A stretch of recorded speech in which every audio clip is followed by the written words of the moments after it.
You probably learned early that being a good person meant being easy to love. You help, you forgive, you give people another chance. You stay calm when someone else loses their temper. And when someone needs something, you are usually the person they call. From the outside, this looks like kindness, and sometimes it is. But there is a darker possibility. What if being the good person has become a way of disappearing? Because there is a version of goodness that looks beautiful from the outside, while quietly destroying the person practicing it. And the hardest part is that nobody may notice, not even you. Think about the last time someone treated you unfairly. Maybe they canceled on you repeatedly. Maybe they spoke to you disrespectfully. Maybe they took advantage of your generosity. And when you told the story to someone else, you probably softened it. They didn't mean it. They're probably going through something. It's not that serious. I don't want to make things worse. Notice what happened. Before you even considered what they did to you, you started explaining why they did it. That sounds compassionate, but sometimes compassion becomes a way of avoiding a much harder sentence. What they did wasn't okay. This is where the dark side of being a good person begins. You can become so focused on understanding everyone else that you stop allowing yourself to have boundaries. You understand why they're angry, why they're distant, why they forgot, why they lied, why they need another favor. And eventually, your ability to understand other people becomes so advanced that you can explain away almost anything they do. Accept your own pain. You become incredibly forgiving toward everyone and strangely unforgiving toward yourself. There is another trap. Good people often become afraid of becoming bad. Not literally evil, something much smaller. Selfish, cold, difficult, unkind. So the moment you consider saying no, something inside you reacts. But what if they need me? What if they think I've changed? What if I'm being selfish? And suddenly, you are measuring your character by how much discomfort you're willing to tolerate. That's dangerous, because eventually you stop asking whether something is healthy and start asking whether it makes you look like a good person. Those are not the same question. Imagine two people. The first gives because they genuinely want to. The second gives because they are terrified of disappointing someone. From the outside, they look identical. Both say yes. Both help. Both show up. But internally, they're living completely different experiences. The first person can say no without feeling like their identity is collapsing. The second person feels guilty before the word has even left their mouth. That's the difference between kindness and self-abandonment. Kindness includes you. Self-abandonment removes you from the equation. And here's something people rarely talk about. Constantly putting other people first can create resentment. Not immediately. At first, you feel generous. Then you feel tired.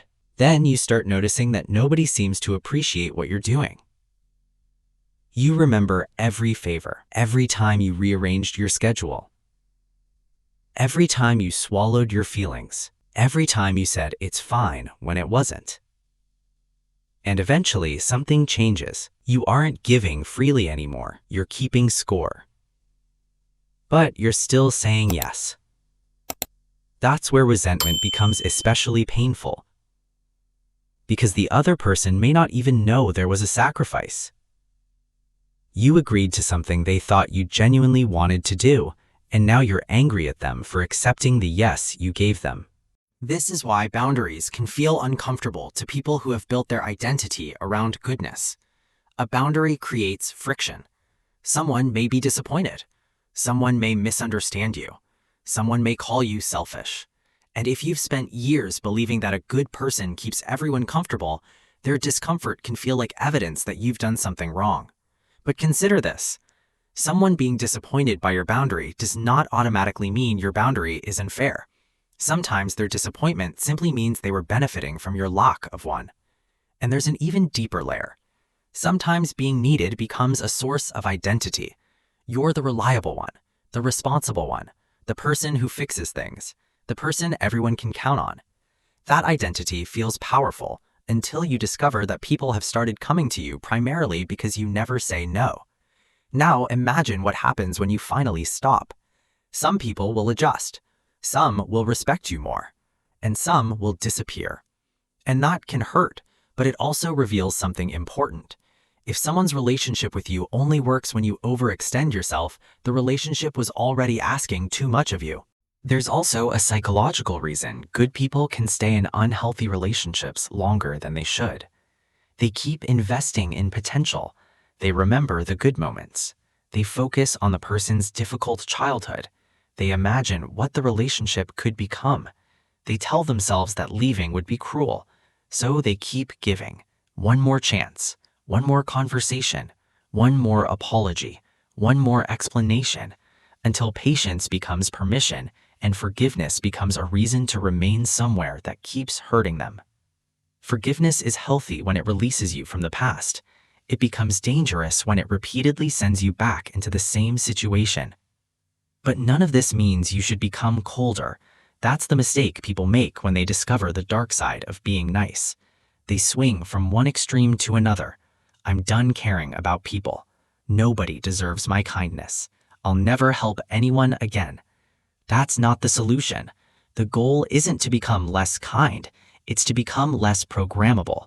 Your kindness should be something you choose, not something people can activate simply by making you feel guilty. So start noticing the moments when your goodness costs you something.